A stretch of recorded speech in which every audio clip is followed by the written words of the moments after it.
तुम इधर भेजो मुझे, तुम उधर भेजो मुझे, नक्शों से खेलकर चाहे जिधर भेजो मुझे। सीमाएं बदलने से ना डरूंगा, ना झुकूंगा, मैं अपने लोगों के साथ खड़ा हूं, चाहे किधर भेजो मुझे। ये पंक्तियां किसी कवि की कल्पना नहीं है, ये राजस्थान की सियासत में उबलते गुस्से की आवाज है। ये शब्द हैं मारवाड़ के कद्दावर कांग्रेस नेता बायतू से विधायक हरीश चौधरी के। आखिर हरीश चौधरी ने ऐसा क्यों कहा, और ये शब्द आज सीधे सीधे सत्ता के घमंड को चुनौती दे रहे हैं। चुनौती क्यों दे रहे हैं? सवाल तो यही है। सवाल यह है कि हरीश चौधरी ऐसा कहने की जरूरत क्यों पड़ रही है उन्हें। तो आइए पहले वो सच्चाई जान लेते हैं जिसे 31 दिसंबर की आधी रात को चुपके से अंधेरे में अंजाम दिया गया। 31 दिसंबर साल का आखिरी दिन, जब लोग नए साल की जश्न की तैयारी में डूबे थे, मशगूल थे, तब राजस्थान सरकार ने बाड़मेर और बालोतरा जिलों की सीमाओं में फेरबदल कर दिया। बिना जनसुनवाई, बिना जमीन की हकीकत को समझे, बिना जनता से पूछे फैसला लिया गया। फैसला हुआ। आखिर ये फैसला क्यों हुआ और कैसे हुआ, किसने लिया, ये सवाल दूसरा है। लेकिन सुनिए कि फैसला क्या हुआ। बायतू को बाड़मेर में रखा गया, गुड़ामलानी और धोरी मन्ना को बालोतरा जिले में शामिल करवा दिया गया। और सरकार कहती है ये फैसला जनता की सुविधा के लिए, जनता के हक के लिए लिया गया है। लेकिन आप जरा हकीकत सुनिए। गुड़ामलानी और धोरी मन्ना के लोग पहले जो 70 से 80 किलोमीटर में जिला मुख्यालय तक पहुंच जाते थे, अब नए आदेश के बाद वही लोग 104 किलोमीटर से लेकर 122 किलोमीटर दूर भेजे जा चुके हैं। देखिए ना कितना कमाल का फैसला लिया है। अब जनता वाकई कह रही है कि हमारा जिला 110 किलोमीटर, 120 किलोमीटर दूर हो गया है, यानी कि 100 किलोमीटर से ज़्यादा है। वाह मंत्री जी, क्या कमाल की सौगात दी है आपने बाड़मेर के लोगों को। जनता को प्रशासन के करीब लाने के बजाय दूर धकेल दिया है। और जैसे ही ये फैसला आया, गुड़ामलानी के विधायक के विश्नोई का एक पुराना बयान दांतों में अंगुली चबाते हुए वीडियो वायरल हो गया, और उस वीडियो के बाद अलग अलग कयास लगाने लगे। ये आने वाले समय में चाहे वो गुड़ामलानी कस्बा है, चाहे वो धोरीमन्ना है, चाहे रामजीगोड़ है, चाहे नोखड़ा तहसील है, अलग अलग जो तहसील हेडक्वार्टर है या अपने प्रमुख कस्बे हैं, उन कस्बों के अंदर आप लोगों को तो आनंद आने वाला ही है, लेकिन विपक्ष के लोग भी वहां पर जब आए और उनके आते ही मुंह में यूं अंगुली नहीं आ जाए ना,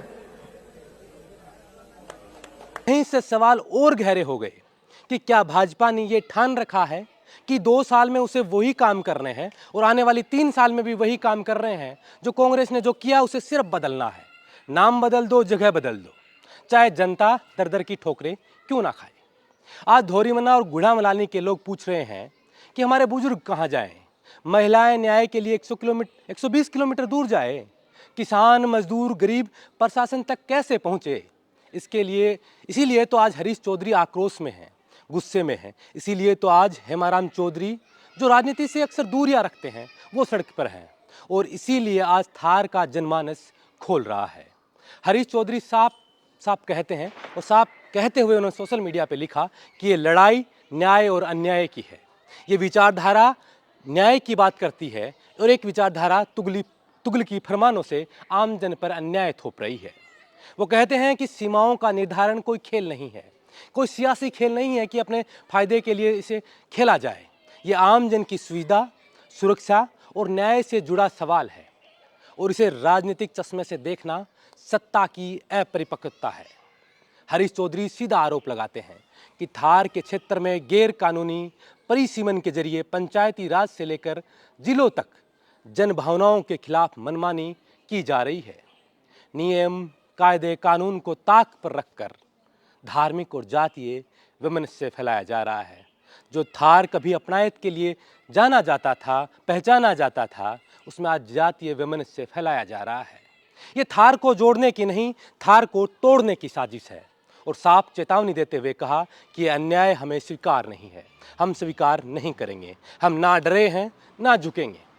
उधर हेमाराम चौधरी भी चुप कैसे रह सकते थे, वो भी मैदान में उतर चुके हैं। धोरीमन्ना में शांतिपूर्ण धरना जारी है, फोन लगातार आ रहे हैं, हर आदमी चिंतित है, परेशान है, और परेशान होना स्वाभाविक भी है कि कोई 70-80 किलोमीटर से 100-120 किलोमीटर दूर कैसे जाना चाहेगा। हेमाराम चौधरी कहते हैं कि ये फैसला सिर्फ सीमाओं का नहीं है, बल्कि जनता की जिंदगी का है। राजस्व हो, प्रशासन हो, पुलिस हो या अदालत, हर काम के लिए अब लोगों को अनावश्यक रूप से बहुत दूर भेजा जा रहा है। और हेमाराम चौधरी साफ कहते हैं कि मैं खुद धोरीमन्ना पहुंचकर जनता की आवाज के साथ खड़ा रहूंगा। इसी बीच पूर्व मुख्यमंत्री अशोक गहलोत भी इस फैसले पर भड़क उठे। उन्होंने इसे साफ शब्दों में तुगलकी फरमान बताया है। गहलोत कहते हैं कि 21 दिसंबर की आधी रात को आनन फानन में किया गया ये फेरबदल प्रशासनिक दृष्टि से कतई तर्कसंगत नहीं है।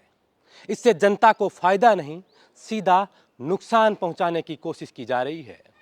और सबसे बड़ा सवाल तो ये है, और सबसे बड़ा आरोप भी उन्होंने ये लगाया कि ये फैसला जनता की सुविधा के लिए नहीं, बल्कि आगामी परिसीमन और सियासी समीकरणों को साधने के लिए लिया जा रहा है। इस फैसले के बाद गहलोत याद दिलाते हैं कि हमने नए जिले इसलिए बनाए थे ताकि प्रशासन जनता के द्वार पहुंचे, लेकिन आज की सरकार जन भावनाओं को कुचलकर सिर्फ सियासी रोटियां सेक रही है। तो आज सवाल ये नहीं कि नक्शा बदला या नहीं बदला, सवाल ये है क्या जनता को राहत मिली, क्या न्याय जनता के और नज़दीक आया, क्या प्रशासन आसान हुआ, क्या प्रशासन के पास लोग आसानी से पहुंच पाएंगे, क्या वो सुविधाएं लोगों को बहुत आसानी से मिल पाएंगे। अगर जवाब नहीं है तो ये फिर फैसला जनहित का कैसा हुआ। आज फैसला आपको करना है, आज फैसला मारवाड़ को करना है, आज फैसला उस अपनायत को करना है।